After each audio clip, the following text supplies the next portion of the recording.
YouTube? Welcome to Osiris Invitational Sunday. That is right. This is week 3 of Osiris Invitational. We got one more to go after this. Today we will be casting none other than HKL against NBA1.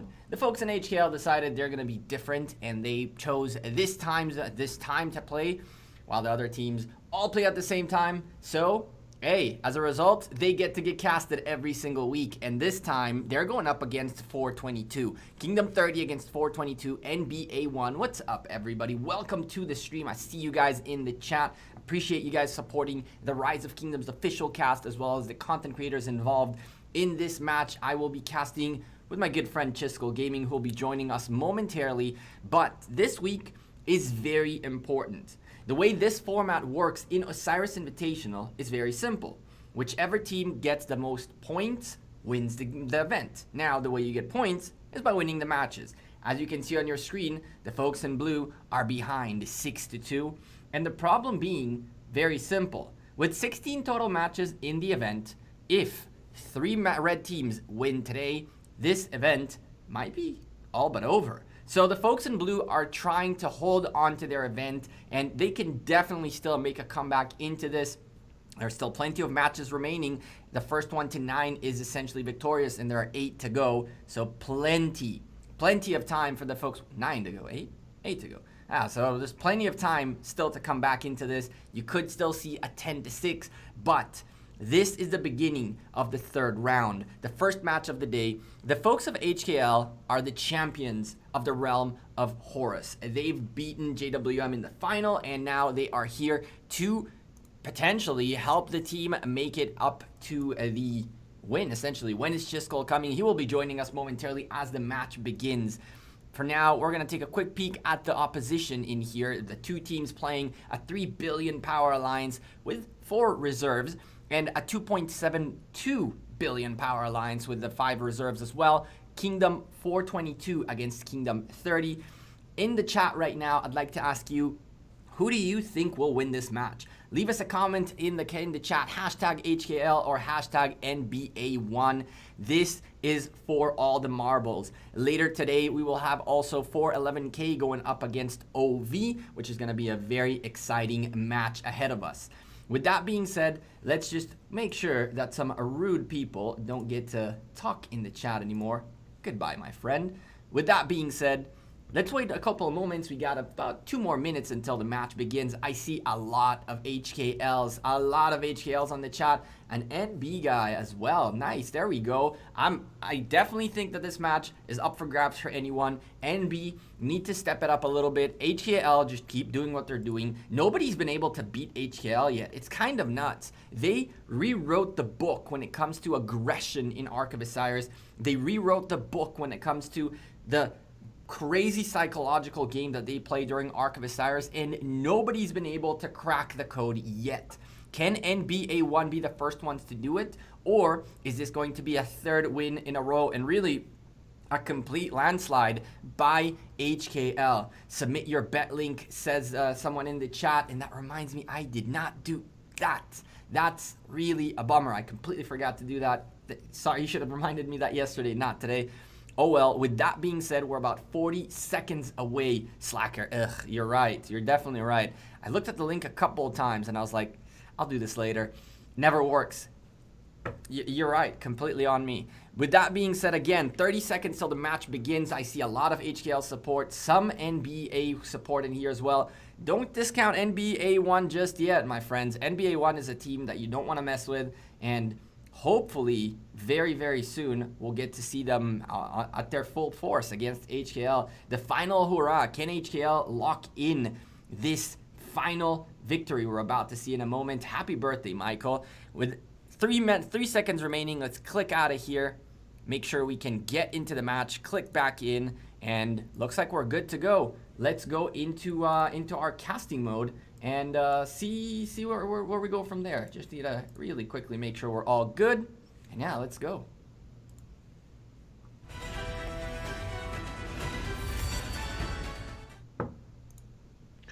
What is going on, Governors? Chisco here, and this is going to be a very exciting matchup. we're watching the best of the best duking it out in Ark of Osiris, and this match is of critical importance, as Gecko was describing. The folks that are in blue are trying to hang on trying to hang on to the sort of possibility of getting the end rewards for this crazy event, and it really is the best of these matches takes the prize. So we're looking at 6 wins right now on the previous screen for the folks in red, which 2 losses is all it's going to take. So this is a critical matchup right here. Can these folks hang on for their realm, or is HKL going to continue this steamroll, which, man, they did it in Arc League, and now they're doing it here. Gecko, to your point, HKL is just so aggressive. I feel like the things that make HKL so successful is that they apply massive amounts of pressure and commit the least amount possible to make the opponent react with more forces than they themselves have committed. And that seems to be the secret, but maybe we can watch and see if that's how things play out. One of the things Dragothian pointed out last cast was that it seems like HKL don't only use rallies to attack, but they use also rallies to move across the map, which is a really, really interesting take because I've really never seen anyone do it, and we're going to try to keep an eye on it, see if it's that beneficial or not. But again, just like you said, they are so aggressive, they commit so little to do so much that honestly, I don't really know if anyone can still figure out exactly what is the correct formula to beat that. Because really all you would need is theoretically one more march than theirs. But how many marches are they sending, and who's going to send the marches that are going to counter them? That's the big question, right? How do you coordinate an offensive, a counter-offensive, I guess, on someone as coordinated as HKL? And by the way, Chiskel, we might be seeing some new names on the scene, as every single week the teams can re-register their players and change up their lineups with every week that goes by. So if we see a brand new name in here, that's probably one of those situations. Really interesting. You know, one thing I just noticed, and as I was speaking earlier, I was like, wait a minute, the colors are a little bit flipped here, right? So Realm of Horus has the higher score with 6 points, but they are currently in blue, even though the previous screen they were red. Now I see what's going on there. As the match begins here, let's see the things that I think we would expect to see, and I'll tell you what I'm looking for at this point. I'm looking for perfection, Gecko. I'm honestly expecting perfection. If a team can't get this part of the match correct, a 100% knowable, scriptable sequence of events, then I am extremely concerned for that team. And without failure, the team that has not acted with perfection in this simple start has not been victorious. So we know that HKL is going to deliver that perfection. Will the opposing team deliver that perfection? Is, I think, an interesting question. And wait a minute. Gecko, am I just misreading this? Do I see 21 players for the opposing team? You're not misreading anything. It looks like NBA1 showed up with 21 guys. What does that mean exactly? I have no clue. But it seems that one whole row of theirs is not here. 9 full players, and they have the backups. They have everything. I'm curious to see what happened here. But you can already see a little bit on top of that 21 against 30. You can see a little bit of a change in the way they started the game, right? We counted the HKL Tier 1 marches that are already marching back, whose job was fairly simple. Go get the outposts, go get the obelisks, go get all that, and then come back home. This is why Lilith provided 500,000 Tier 1 calves for every player, so you can have the quick cav plays early on. If you take a look at the timer versus the time it takes them to go back, any player can send a march out to an obelisk outpost and anywhere along the way and make their way back before that march starts being painful, and it's only really painful if you're going to teleport early in the game. So 5 Tier 1 marches out for HKL seems like perfection indeed. All the 5 buildings early on secured, and NBA1, is it because they're missing 9 players? Maybe. Oy vey. I mean, the thing that I struggle with here is there must be some technical difficulty, because there's no way they would just not show up to one of the best matchups they could possibly ever have in Ark of Osiris, right? Like, the thing that I love about this style of competition is, like, if you lose, you don't really lose anything, you know? So I think there must be some technical difficulty on their end. I can't imagine that they're kingdom is falling apart or anything like that. Maybe they just didn't do their planning correctly for who was going to be here. I don't know. It seems unlikely to me that there would be such a tremendous oversight during this very special opportunity to play one of the best teams in the game, because they themselves are one of the best teams in the game. Well, I'll tell you this. One more person joined us, so it's 22 now. But I wonder if this has to do with actual technical difficulties or giving up, like you said. There's one important point to remember. If you play the match, get your 10,000 points, which at this level is a joke. You get to 10,000 points very, very easily. You're guaranteed legendary commander sculptures for free. And not only that, even if you lose, Chisco, by losing a Osiris Invitational match, you get the rewards of winning Ark of Osiris. So winning an Osiris Invitational match actually gets you a little bit more reward, but losing a match is just like winning a match in Ark of Osiris. So why would anyone give up 10 legendary commander sculptures? You can tell me it's Father's Day in the United States, maybe? I mean, you can just log in and send gatherers out, or just go rally a city really quickly, get your 10,000 points, and just bail. You'll still get you the rewards. It's interesting. I wonder what happened. I don't know. Yeah, I'm really curious. I'll make a joke, only half jokingly. Should have used that in-game calendar to remind everybody when this event was going to be. I don't know. Pretty wacky here. I do like the in-game calendar for getting those things set up. But we should get a look around the map, and we do see that the obelisk that should belong to the folks in red has been captured by blue, and that clock is ticking down. And nobody's going. There are people standing here from NBA1, and yet nobody's going to the obelisk. So I find myself a little perplexed as to what in the world is going on in this matchup. We're up to 23 people for NBA1, so people are trickling in. I don't know.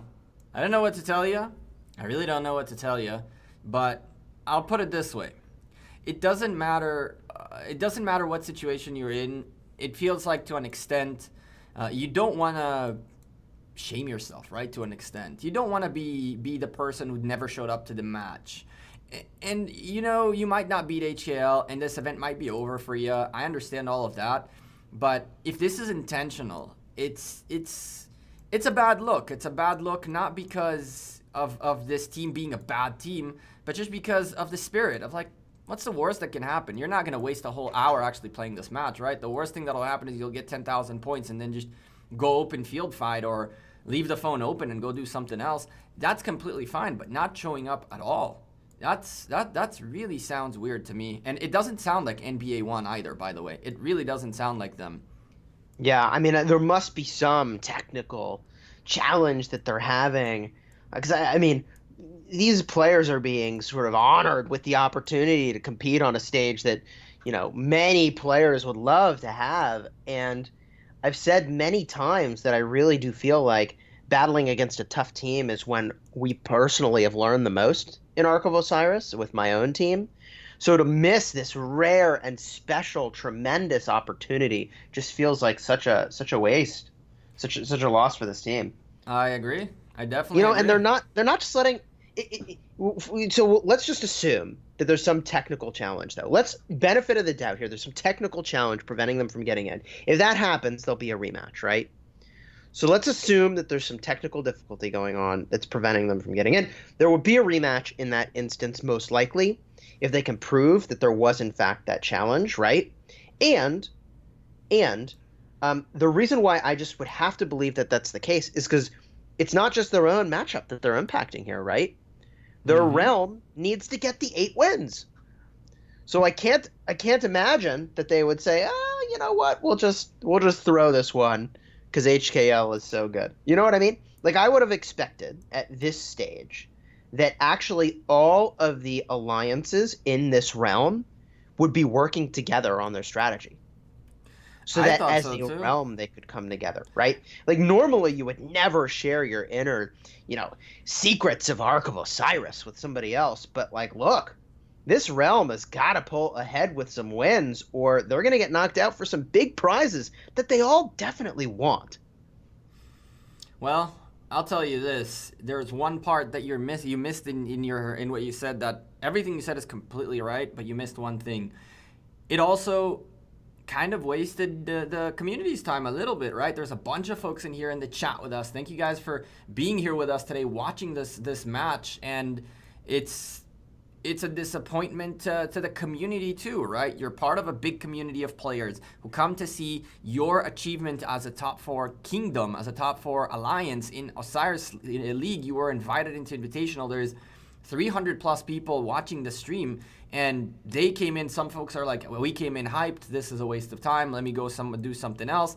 And I understand that, maybe there is a technical difficulty. I don't necessarily know if it's true or not. 24 players in now, but there's a whole community behind you guys who are here to get hyped up to watch a good ARC match. And this has implications that are implications beyond the field right now. Yes, today NBA1 in 331, I think not 331, 422, are completely and utterly in a good shape. But what happens in a couple of months when they need to get some recruits in, or they need to reinforce, they need to get some migrations going? And, well, people say, well, you guys threw a match. Why? You guys not threw a match. That's a bad use of words. You guys did not show up for a match. Why? What tells us that you won't do it again? So, I don't know. I really hope this is actually technical difficulties, like you said. But some folks in the chat are saying this has nothing to do with that. So, I don't know. I'll leave them the benefit of the doubt, but you can hear by my tone that I'm a bit disappointed.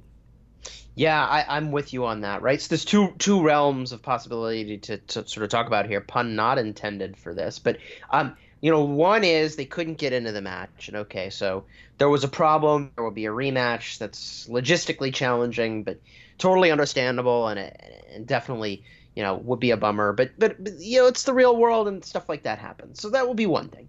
If it's not that, what would the implications be? And should this team have repercussions beyond this match? Because to your point, we've got a whole community of people that wanted to see them play. I don't know what the clean answer is there, but what I can say is that, this is a mobile game, and yes, there's no paid leadership position. In fact, being a leader in an alliance bestows almost no benefit whatsoever. In fact, I would say for most people, your account's better off if you can stay out of leadership and spend all that time doing things that would advance your account instead of all the leadership stuff. But I think you're right, Gecko, that there would be implications for this alliance in the future in terms of their ability to recruit, in terms of their ability to potentially be invited back to this style of event. I mean, if I were an organizer and I knew for sure that one of the teams didn't show up and they didn't have a great reason for why, I would certainly not invite them back. I'll tell you this: I'm seeing a few folks on the field with their name, with a very nice acronym at the front of them, and that is Haka. They are an ex-Kingdom 149, migrated Lord knows where a few times, and they are now in here. If you take a quick peek, you can see that these are the majority of the folks who are here are Haka people. I don't know, man. I'm happy to see that these guys are here, and I'm happy to see that they're standing up for their ground regardless. But I don't know, man. I'm trying to Gecko, not be mean, but well, let me ask a question. How many people can register? 35. It's 35. Mm-hmm. So for us to be down 6 players, that means that not only did 6 of the main players, I guess a combination of 9 players. No, more than that. Wow. This is kind of remarkable. 11 players had to decide. 11 out of the 35 said, you know what, we're not going to show up today. It's a little bit more than that, right? Because if you are a substitute, if you're someone who comes into the game as a substitute, you cannot come in until the first 3 minutes worth of cooldown are over. So when the match started, there were 22 players, which means, or 21, was it 21 or 22? I think it was 21. 21. So 21. It means that 9 of the starters didn't show up. From there, if people started trickling in. It could be 3 subs, or it could be 3 main players that somehow had technical difficulties and made it in. It can be any of the 5. And you know what's crazy? If I was a sub in a team in Osiris Invitational where there was space available, Again, I would come in just for the 10 sculptures because you can't do Arc of Osiris, right? You're doing Osiris Invitational, so by not getting in here, you're missing your bi-weekly 10 sculptures to 15 sculptures from Arc of Osiris. If I was a sub, I'd be like, I can get 10,000 points. Look at what they're doing. They're rallying the Shrine of Life. There's a little bit of action on the top side, so we'll try to cover that a little bit. But even the open field fights can get you to 10,000 points. If we really quickly, before that rally hits, go take a look, you'll notice that we have already 9 players out of the 24 with 10,000 points, and this is not even 10 minutes into the match. I don't know. I don't see a reason not to come in. I really don't. Yeah. Well, let me ask this question. How long do you have before the match starts to change around or set your registration? I think that you can set it up only... Oh, that's a good question. That's a really good question. I think that you can change it pretty much at any point until the day of. I think.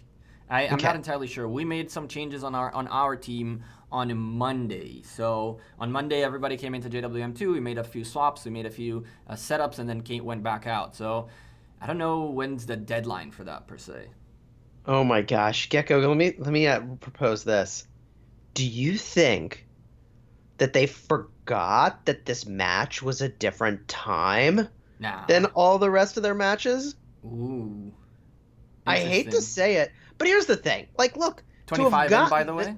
Sorry, 25 in, by the way. 25 in. Hooray. Maybe they just got the time wrong, but like to have gotten this far, they were a top 4 team. Like, you've got to be able to figure out timing of events, right? I mean, if you really want to put a tinfoil hat on and start going wild, maybe there is an internet outage wherever 9 players are at, and so they're desperately trying to get satellite connection to get back in here. And I was like, we can come up with any excuse, right? Yeah.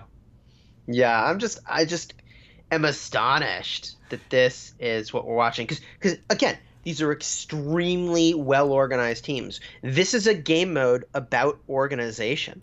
More than anything, right? Planning, coordination, organization, knowing who's going where, doing what. And the thing that's made HKL so successful in part is, Gecko, you've interviewed members of the team on your own channel. And they talk about how they have everything down to the second of where people are going to be, right? Mm-hmm. They do. They actually have timers. They were forced to go buy timers. That's how crazy that was. They made them buy physical timers? Yeah. That's amazing. Yeah. That's amazing, right? So, like, if you're serious, this is all about coordination. And to have even showed up to this fight at all, this team had to have been serious at one point. I don't think they're not serious. Something must have happened, man. I think you're right. I cannot. I can't even. I cannot wholeheartedly say that this is intentional, unless they tell us this is intentional, which is a possibility. Man, and the funny thing is, right, Dragothian in the chat goes, I feel for you fellas, right? Because he knows the struggle we're going through right now, trying to keep you guys entertained. We're going to keep casting this match regardless. This is 1 hour for us to talk Arc of Osiris. Guys in the community, since we're not trying to waste your time, how about you guys ask us questions about Arc of Osiris, about Osiris Invitational, Osiris League in general, anything that we can do to enrich your knowledge a little bit so you don't waste your time just watching this. Please leave us comments in the chat, and Chisco, I'll just read out the questions out loud and we'll kind of see how we answer them together. How about that? Sure, that sounds great. Yeah, we just got to make sure that, we at least make it a little bit informative and entertaining for those watching. Just make Invitational the new Osiris format. The 32 Imperium Kingdoms can stay in the old format. Huh. How would that work? If we'd run with this idea that Box typed in the chat, Chisco, how would that work? Make Invitational the new Osiris format. The 32 Imperium Kingdoms can stay at the old format. Interesting. So I like the suggestion. There's a lot of things I like about the suggestion. First of all, there's more winners, which is an interesting idea in and of itself. And basically, the idea is that Osiris would become realm versus realm. And not only would it be realm versus realm, but for those of you tuning in for the very first time to this particular event, the Osiris Invitational has leveled the playing field profoundly. Everybody's got the same set of commanders, the same troops. So it is a arguably even more skill-intensive game mode than regular Arc of Osiris or Arc of Osiris League. So the suggestion that you have the two realms duke it out, I think it's a really interesting one. And then whichever realm wins gets the rewards. You probably have to tone down those prizes a little bit or do something so that you don't have so many people getting such a powerful city skin at the end of the deal. What do you think, Gecko? I think that what Box meant was more about the troop availability and commander availability over like the actual format of the tournament per se.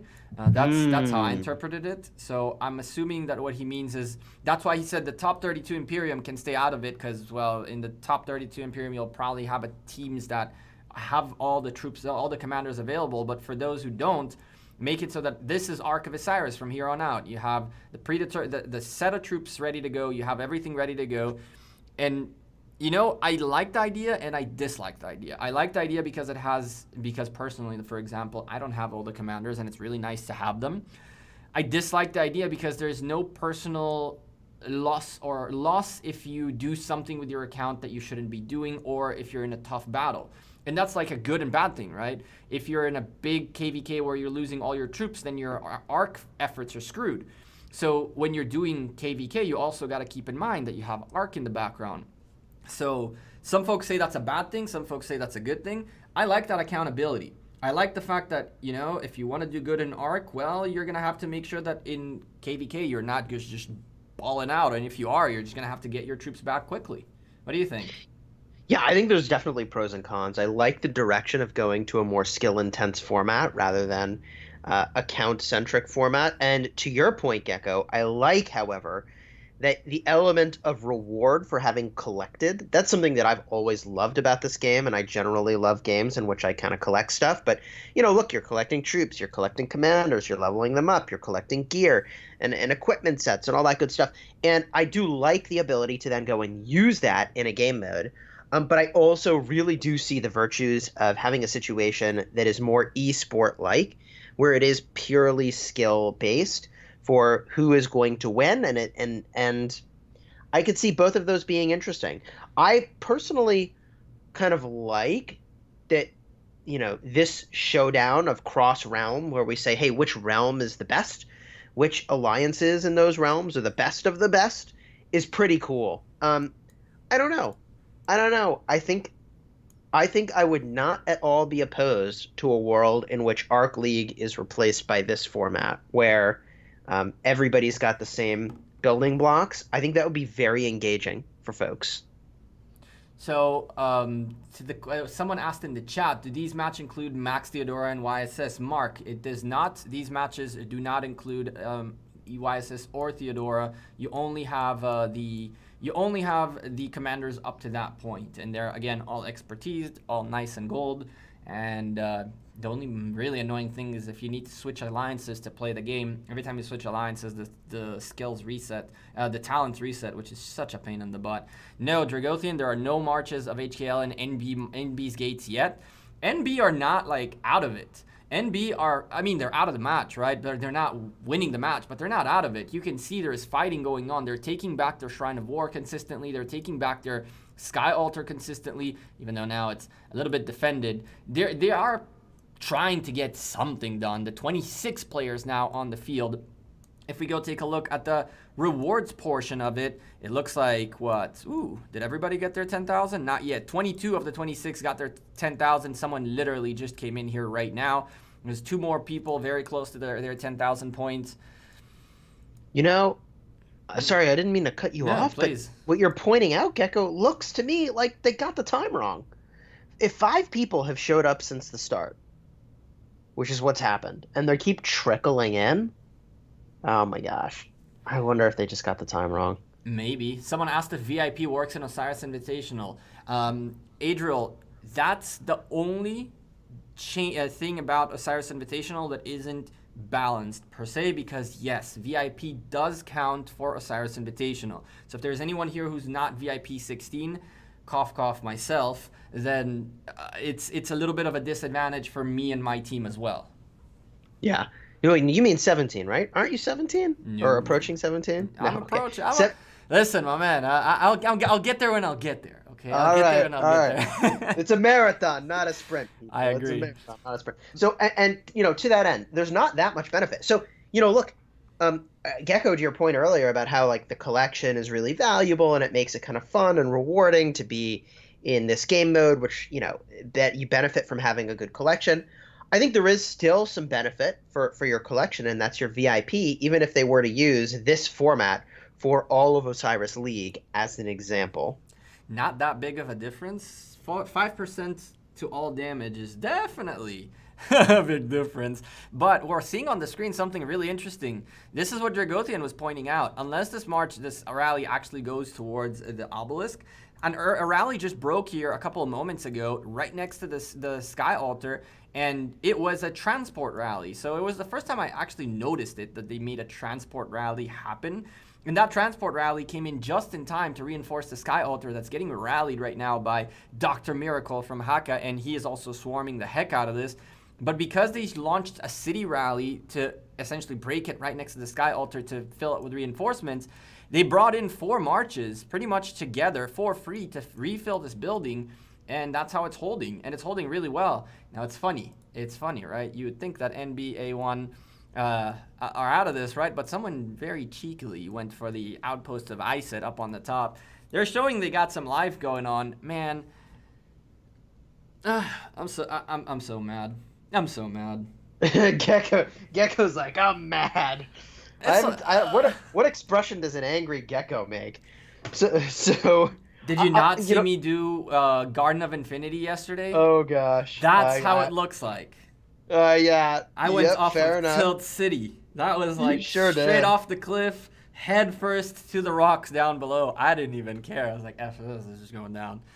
I know. Well, I wonder if there isn't maybe something to learn here just by looking at some of the choices that are being made for defending and attacking some of these structures. I think your call out there of a transport rally is a really great point. At this level of play, you'd expect to see things like that. And for those of you who are new to that idea, let's just walk through that really quick, what a transport rally is. Gecko was explaining that like you rally a city and get the timing right where you have a whole rally of extra troops end up wherever it is that you want to end up, which is pretty freaking slick. Because, look, you might attack a single march as it goes to where it's going, but are you going to attack a whole rally full of troops? Probably not. And so that's a nice way to get 4, 5, 6 marches to where they're going. And they move real fast if you make the captain something speedy. Are you watching the cast by any chance? Because I felt like a flight attendant right now. As you explained things, I was showing the city and then showing the area, and with the mouse move showing where kind of like the flight attendant does when they do the safety checks before flying. She shows you where the doors are and how to do the seatbelts. I was like, okay, I'll be there. I'll be your flight attendant today. Rest in peace. Yeah, well, NBA1 forgot to bring their flight attendant. They also forgot to bring their plane. I mean, the plane might be here. The captain's definitely asleep. And speaking of which, I don't think there's an airport around that they can take off in. Yeah, I know. That might have not been a good choice of words, that flight attendant. I don't know. I'll say that, like, with 26 players, it shouldn't be a blowout, right? Like, they should be able to take a structure. They're only down by 4 players at this point. All they have is their obelisk, which they kind of got for free at the start. They've got all the same commanders. They've got all the same, access to stuff. And Gecko, let's remind everybody here, there's no equipment in this matchup, is there? Nope. No, sir. So rather than try to make it so that everybody would have access to all the same equipment, which sounds really complicated when you start to think about special talents and all that stuff, 0 equipment involved in this game mode, which I also, again, really like. That it neutralizes the playing field. I think, Gecko, to your point, 5% extra damage for VIP 17 definitely is relevant, especially when you realize that one of these realms is younger than the other. Mm-hmm. That makes a big difference, for sure.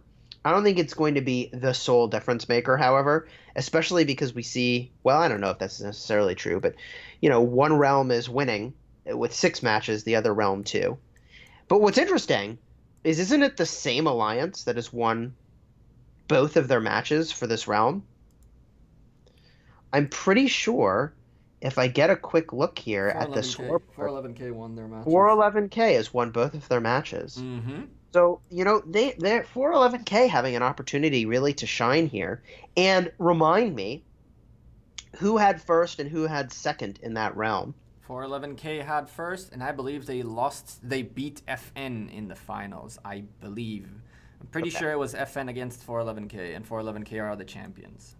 There you go. So I think 411K is emerging here across all these matches as being really tough. And I'm hopeful. I'm hopeful that we'll have some awesome stuff to watch later today as well when more of these teams are battling. Oh, for sure, for sure. Well, going back to the chat for a moment, let's see what else we had here. I had something in mind that I wanted to point out, but it scrolled up as you guys kept talking. So good for you, chat. You guys are here with us. What's going on? For those of you who just joined us, what's going on here is NBA1 never showed up.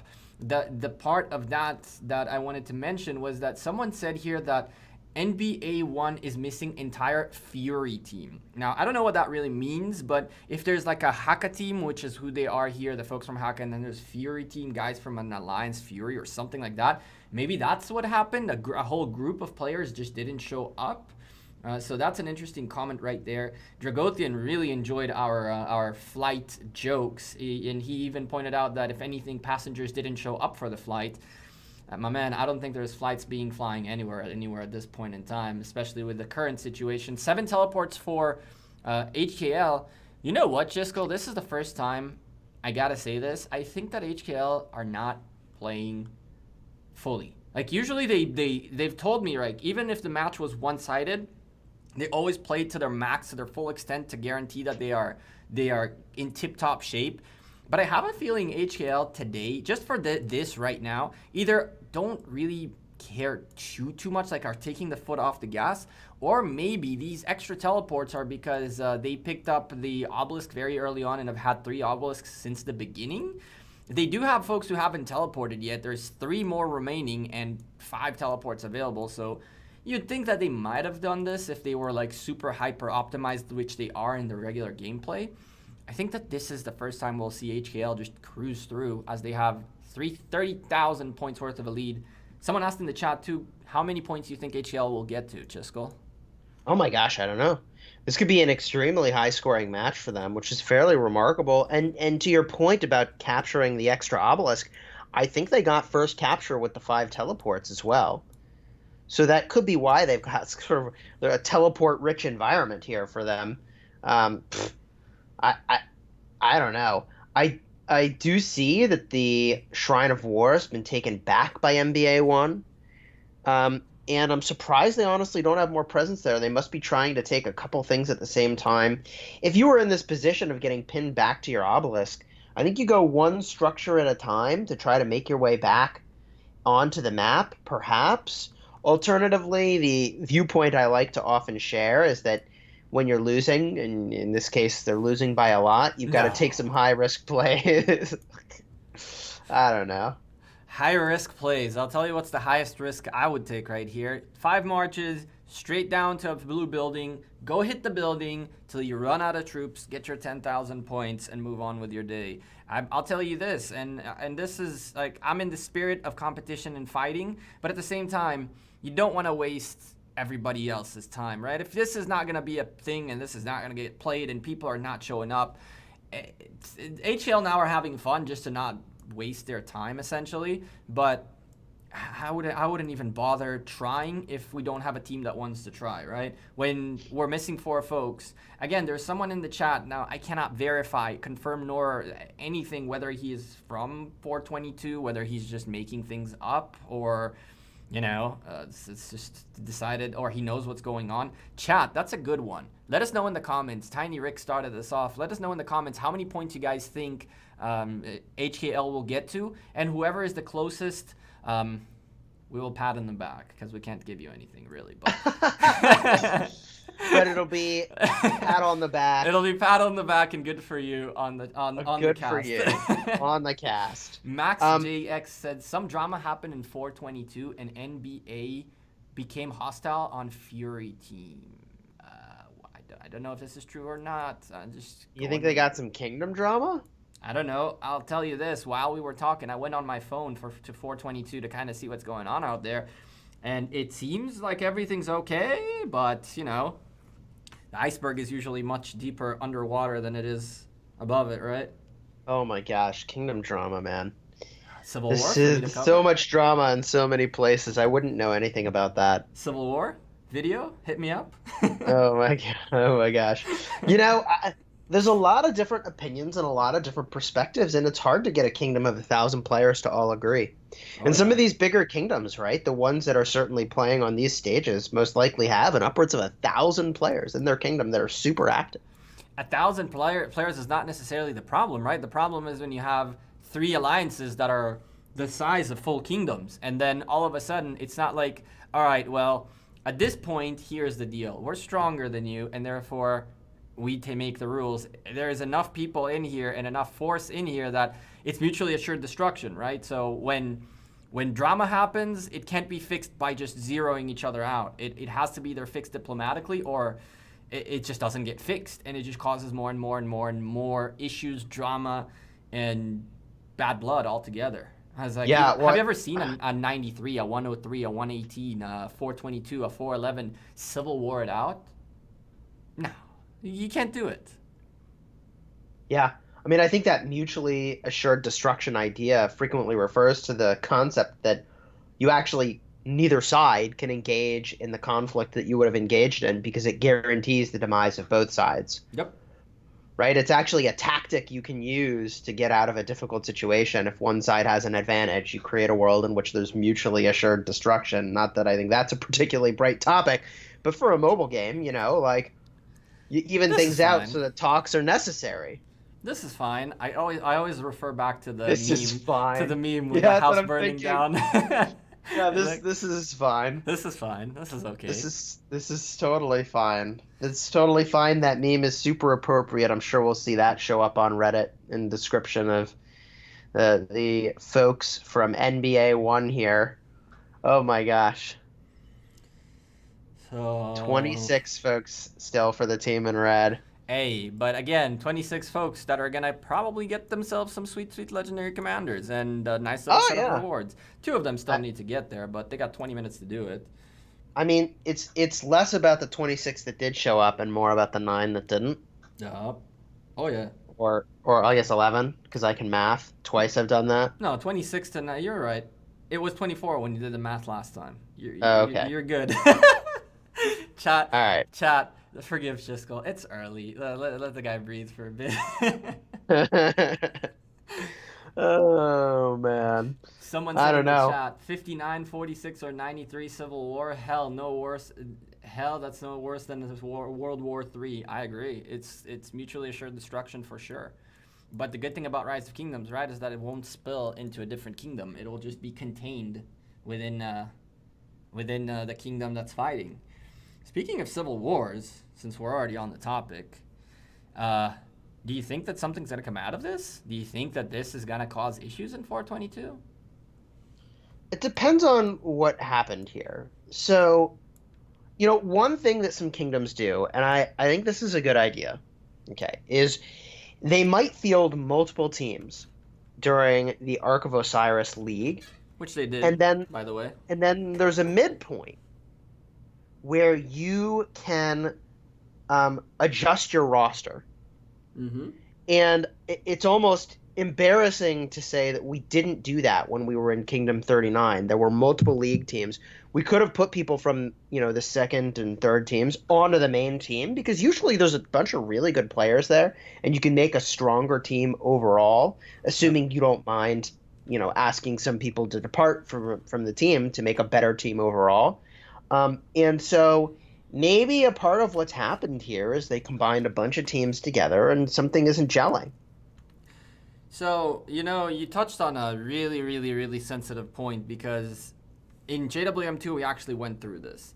We had JWM, JWM2, and IWM showing up, and there was one more, and BNW too, sorry, BNW, from Kingdom 59, who made it to Osiris League, and then only JWM and JWM2 made it to the playoffs. And when that happened, it left us open with a bunch of folks that could come in. That included some folks like Zing, who was one of our main rally leaders. It included Life, who went on to a different kingdom but was one of our main players as well. Listen, it's a very, very touchy subject because how do you tell a person who played up until the playoffs that thank you for your contribution for the team. You will not be getting playoff rewards, which is where the rewards truly stand, all the skins and all that good stuff. We're going to replace you with someone stronger who failed to make it here because he made a choice early on to be in this team and not in that team. You know, it's a really, really, really sensitive point, and I think that what we learned in JWM2 for the future is you don't register all your backups. You don't register all your backups. You leave space for when there is this kind of a shift. The folks who you want to bring in become primaries, and the folks that you took off of the team become substitutes, and the substitutes do get rewards. So that's the small thing we learned this season that I think that is very, very important for everybody to do.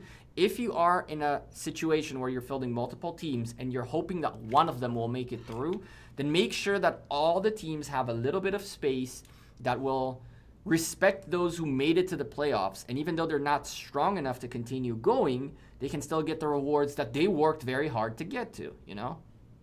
Couldn't agree more. I mean, we actually did that exact tactic in Kingdom 75 where you could have, I think it was 15 substitutes during Osiris League, and we only registered with 10, so that at the midpoint we had 5 spots of flex. There you go. Yeah. It's a totally valid tactic and tough to do because, you know, I think in a kingdom like yours, especially Gecko, like there's so many players. Like, how could you not register every spot when there's like that many people that really want to be engaged, you know?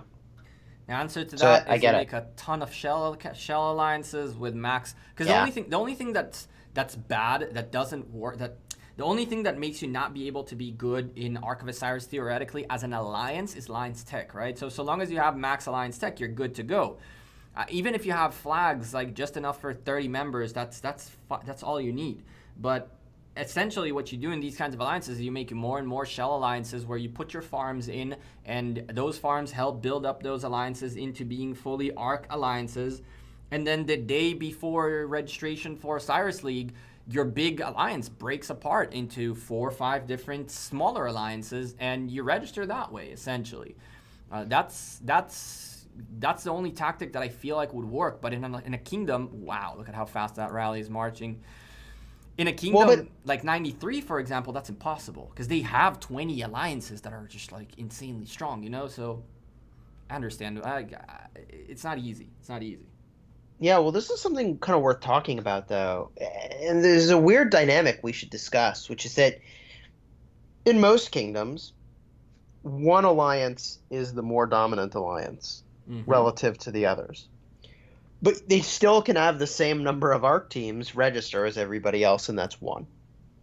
And so it kind of sucks that you've got 150 people. And in a good alliance, to your point, Gecko, who doesn't want to get their free legendary commander sculptures every other week just for showing up? Yeah, it's 10,000 gems of legendary commander sculptures, even if you lose. So to your point, I wonder if there isn't something there about, like, rather than having people have to run off and do all these different teams, if somehow you couldn't register multiple teams with the same alliance. But I don't know, when I think about things I'd want the game developers to prioritize working on, this would go pretty low on my list. So one of the things that someone just mentioned in the chat is that I guess they didn't want to waste time fighting a lost battle. You know, if that's the attitude, then unless you are the top kingdom in KVK, why do you go into KVK? If that's the attitude, why are you doing Lost Canyon when there is people stronger than you? If that's the attitude, what's the point of you playing Rise of Kingdoms, right? Like, there's always going to be someone stronger than you. And so the reason why you do show up to these fights is because if you are going to lose and you are going to spend, what's the point of playing against an alliance that is much weaker than yours where you're going to just ram them? In here, you're guaranteed to get the same exact rewards as a regular Arc victory, even if when you lose. So this is the point where you can lose a match, still get the same rewards as doing regular Arc, and practice, learn, try new things, get your team spirit together. Heck, get everybody together on Discord and do something stupid that is funny. Like, do something to make the team spirit go forward. Make it so that the team is ready for next season. Do something with this. To say we lost the battle, so let's not waste time. Then why do you chat in chats? Then why do you socialize? Get everybody together. Go rally a city, everybody at the same time. Go to the middle and duke it out in the middle, some random reason. I don't know. Yeah, I mean, what I'll say is that I've always felt that the matches that were toughest were the ones that I've learned the most.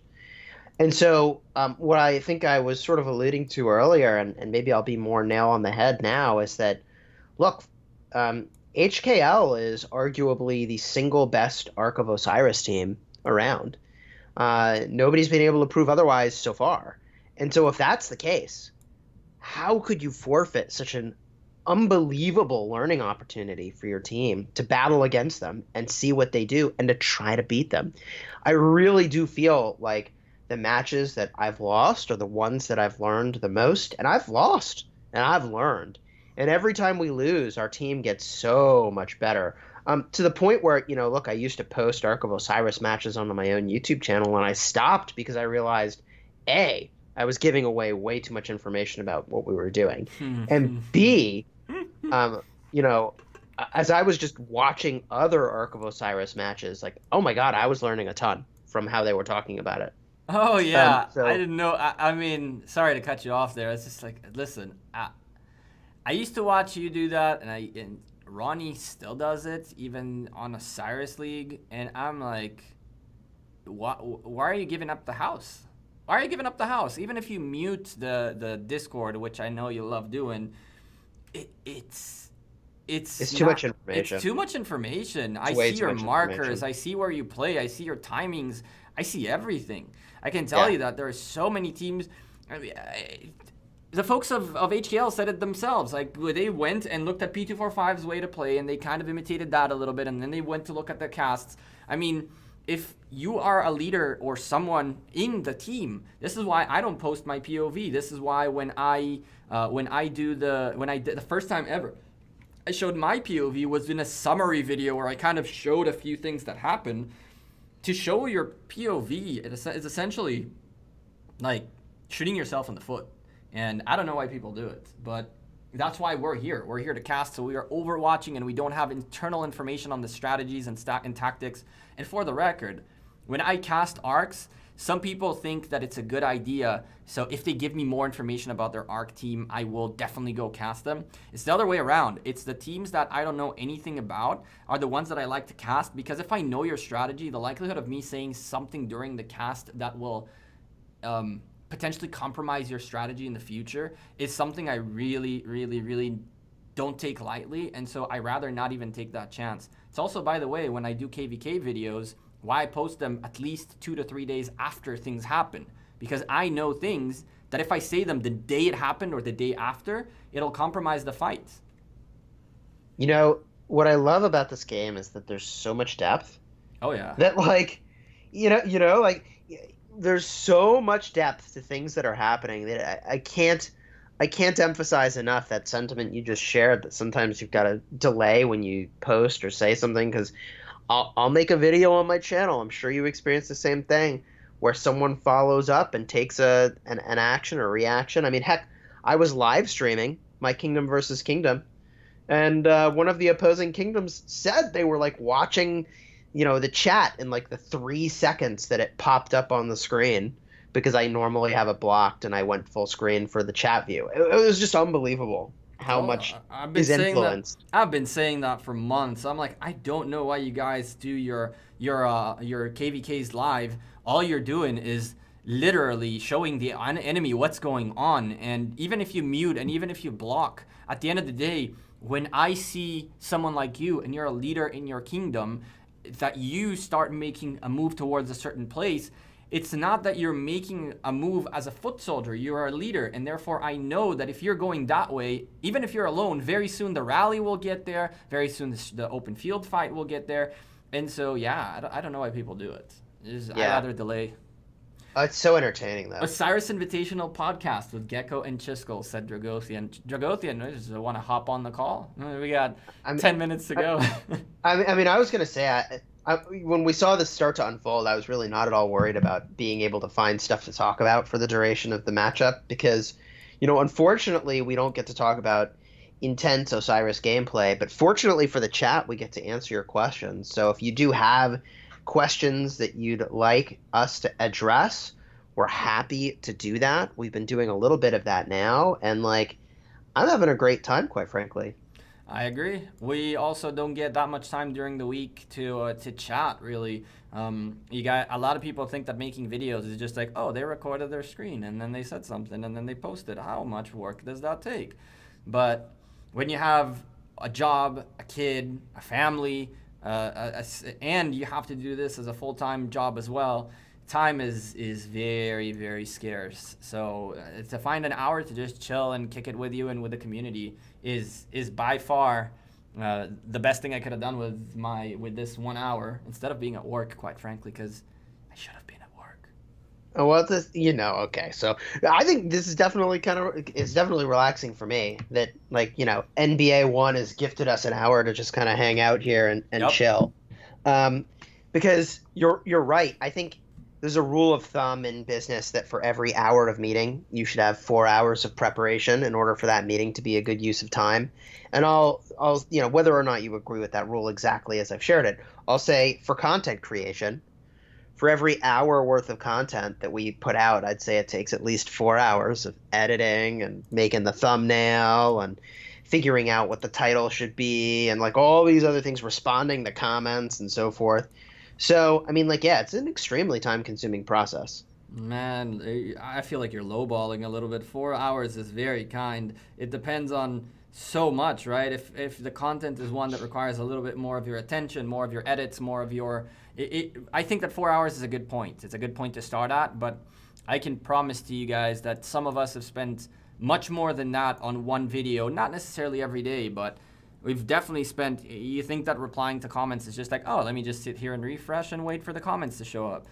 You show up, you go to sleep and you read comments. You wake up and you read comments. You go take a look at how the video is doing. You go take a look at tomorrow's topic. You make sure that everything's okay, and you haven't even talked about making the video yet. Yeah. Alliance skill being used at the obelisk. Crazy match.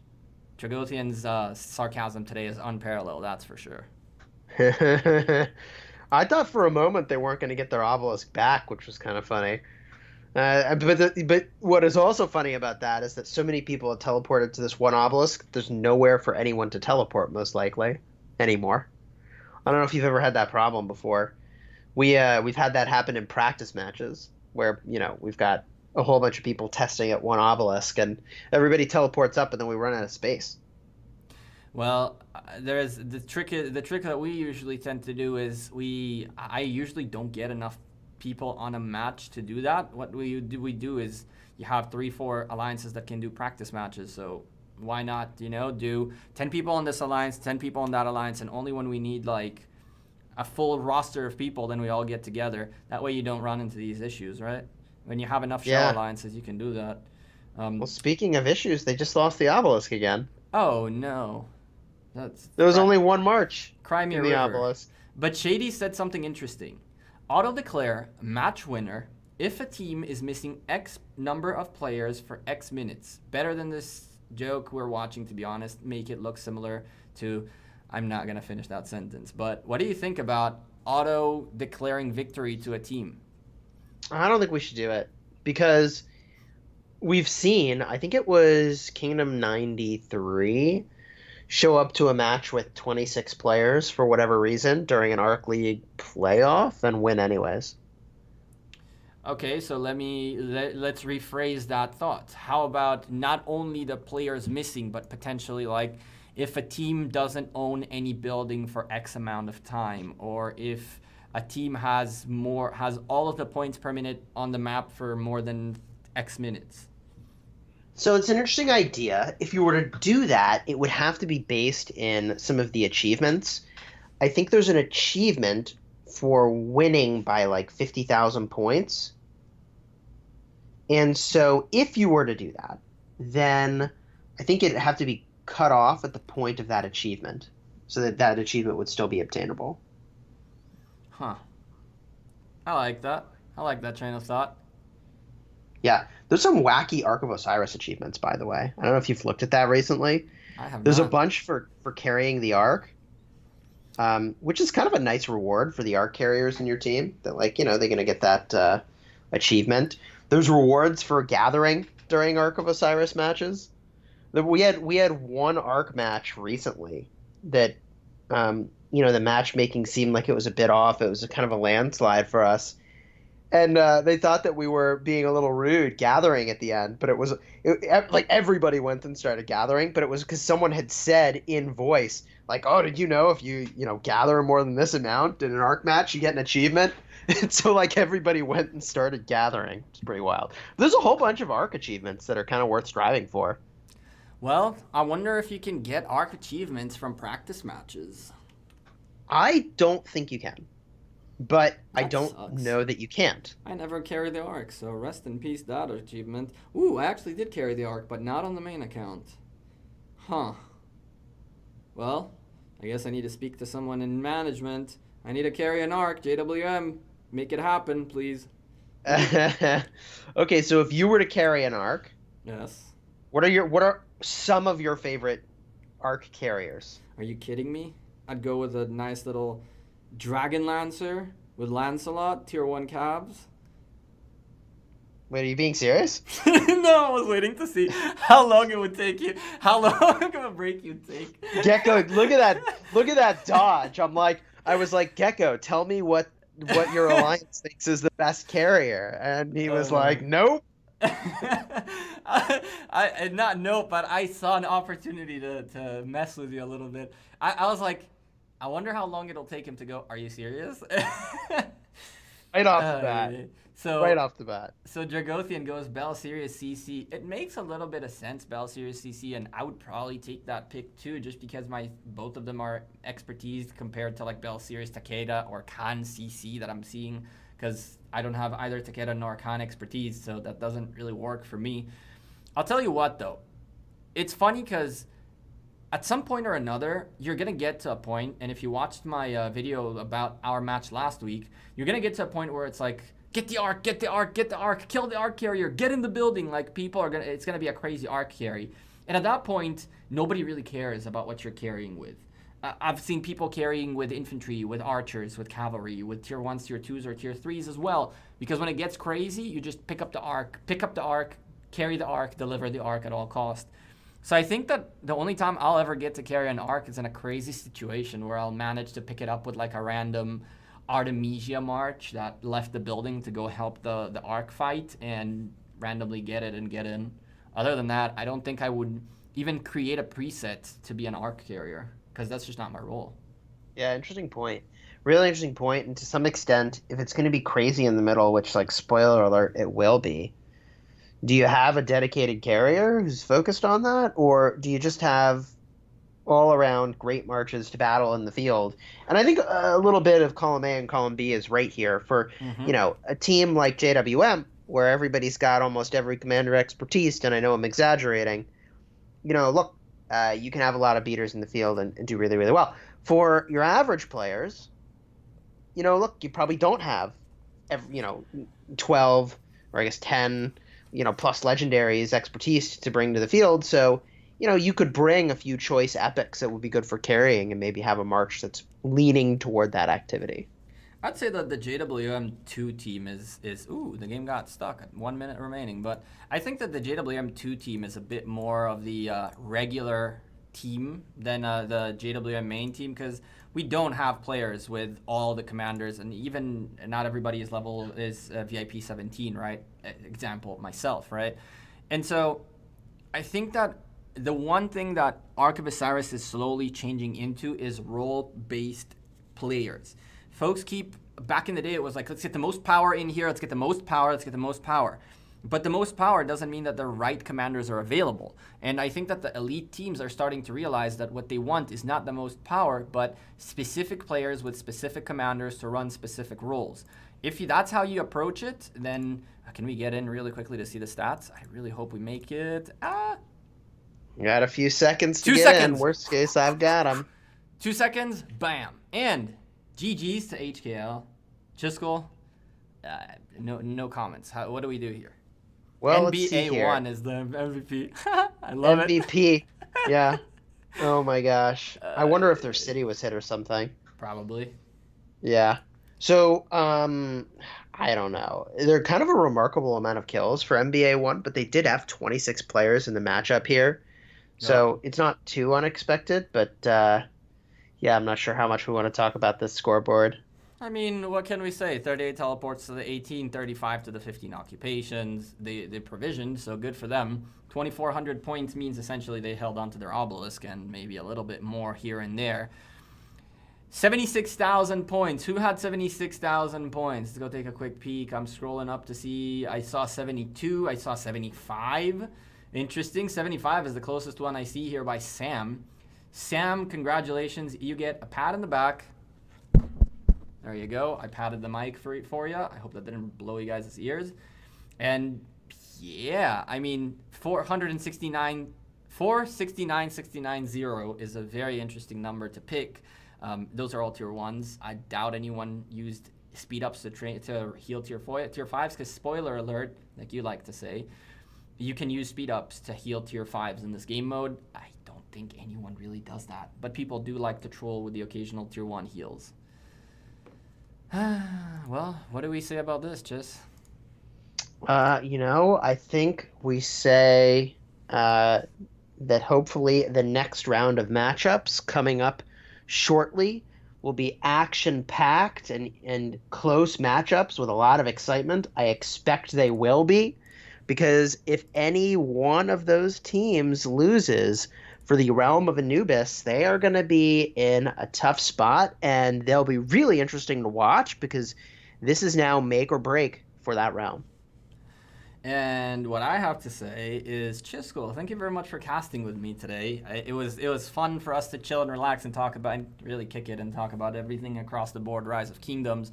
Quite honestly, I'd like to apologize to the community, because we're not here to waste your time. We do these things to entertain you, to give you value, to give you content, to give you something to watch. And I understand that this was a little bit of a waste of time for you guys, as well as really for us to an extent. So I'd like to apologize to you guys if we did waste your time. We hope that you did get to enjoy the cast a little bit and see some good stuff.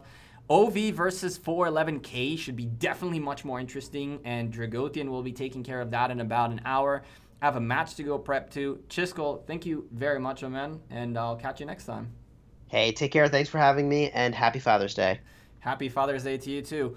Chat, appreciate all of you who chilled with us today. Don't forget to drop a like on the stream, even though realistically, let's face it, you don't have to. This time I'll let you go without it, but make sure you drop it on the next stream if it's good.